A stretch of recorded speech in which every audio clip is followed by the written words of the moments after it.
国会众议院外交委员会亚太小组委员会12月10日国际人权日当天召开听证会，题为中国特色的维权主义，政治和宗教自由在中国所面临的挑战，聚焦东突厥斯坦、西藏和香港人权现况。中国问题专家甄国恩、人权观察中国部主任索菲·理查森和维吾尔人以及多名美国国会议员和新闻界人士参加了会议。维吾尔活动家乔达特在听证会上说，他的母亲和其他亲戚在东突厥斯坦被拘留，并说中国当局扣押了他的母亲作为人质，以使维吾尔人在美国得到控制。他还表示，希望参议员通过维吾尔人权政策法案，唐纳德·特朗普总统将在今年年底签署该法案。该法案于上周获得众议院批准。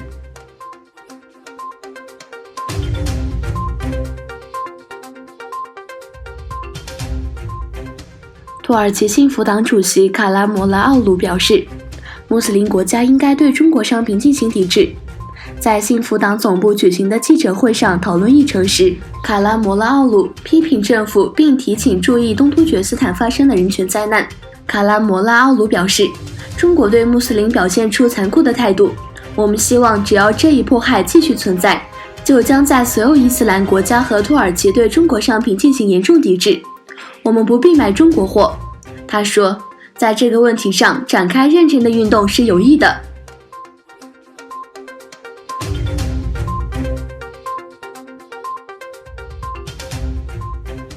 阿卜杜拉·科达曼和随行代表团访问了位于德国杜伊斯堡的东突厥斯坦文化中心。科达曼先生在社交媒体上表示，今天我们参观了东突厥斯坦文化中心，我们有机会与东突厥斯坦新闻中心主任卡拉卡什就东突厥斯坦问题深入地交换意见。我们希望东突厥斯坦的维吾尔同胞们尽快获得独立和自由。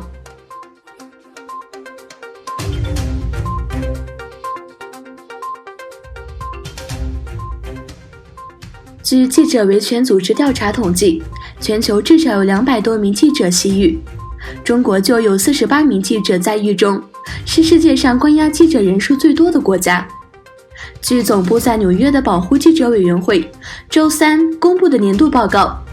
目前全球各国至少有250名记者身陷囹圄，而中国是关押记者最多的国家。北京专制当局加大了对独立媒体的打压，以人数排列，其他将记者投入监狱的国家还有土耳其、沙特、埃及、厄立特里亚、越南、伊朗和俄罗斯等。记者常常被控以危害国家或传播假新闻的罪名。报告称，中国当局对东突厥斯坦地区的打压导致数十名记者被捕，其中一些人因数年前发表的报道而入狱。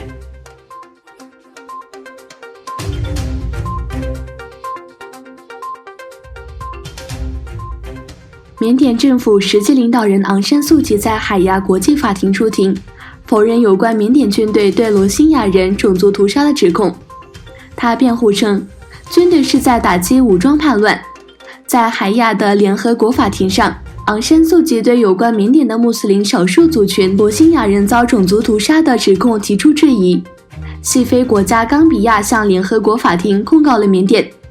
昂山素季认为，有关指控的叙述是不完整的，带有误导性质的，不能反映缅甸若开邦的真实局势。联合国以及许多国际人权组织都将对罗兴亚穆斯林的态度描述为种族灭绝和危害人类罪。